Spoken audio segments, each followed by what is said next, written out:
The following is a video on how to disinfect your well if your yearly water well test indicates the need for this process, or if your well is contaminated in the event of a natural disaster.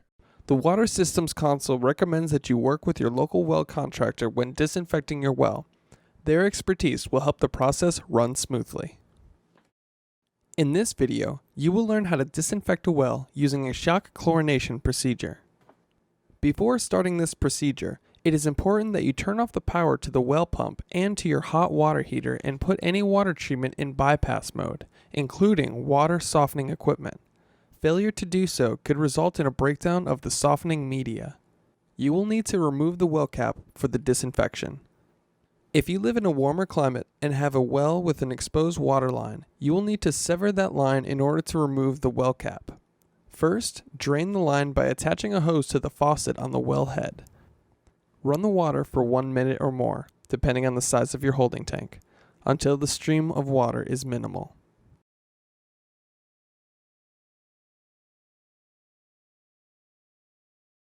Remove the hose and use a saw to cut the exposed water line. If you live in an area that sees freezing temperatures in the winter, your well will not have this exposed water line, but will have a pitless adapter inside the borehole of the well. Remove the well cap and pull the inside components of the pitless adapter, unit, or kit up to ground level before adding the chlorine solution for disinfection. Once the water line is severed, you can loosen the bolts on the top of the well cap and remove the seal.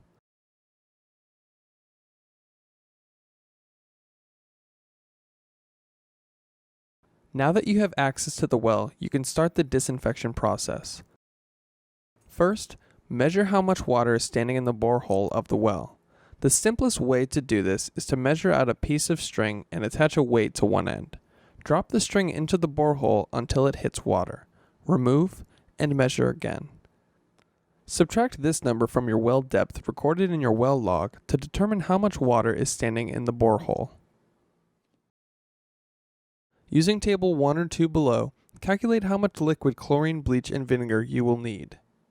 For average well water quality, no sulfur, low to moderate bacteria and hardness, use table 1. For difficult well water quality, high bacteria, iron, hardness, and sulfur, use table 2. Pour or pump the solution into the well in one rapid continuous flow, avoiding electrical connections.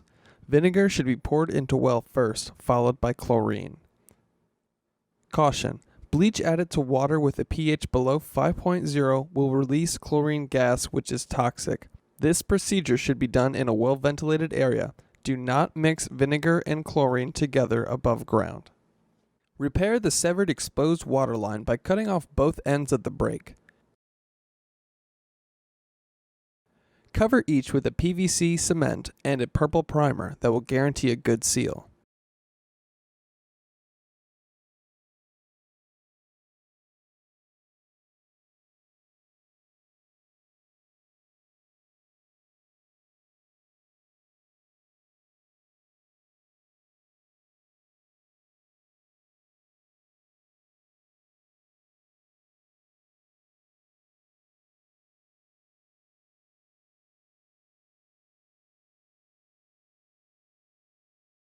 Slip a coupler over both parts, reconnect the pipe, and replace the well cap. Turn the power back on. One at a time, turn on all the faucets connected to the distribution system, including any outside faucets. And with hoses attached, run the water until a chlorine odor is detected. Take a clean hose to a nearby outside faucet and place the other end into the top of the well. Open the faucet and recirculate the chlorinated water for 1 hour.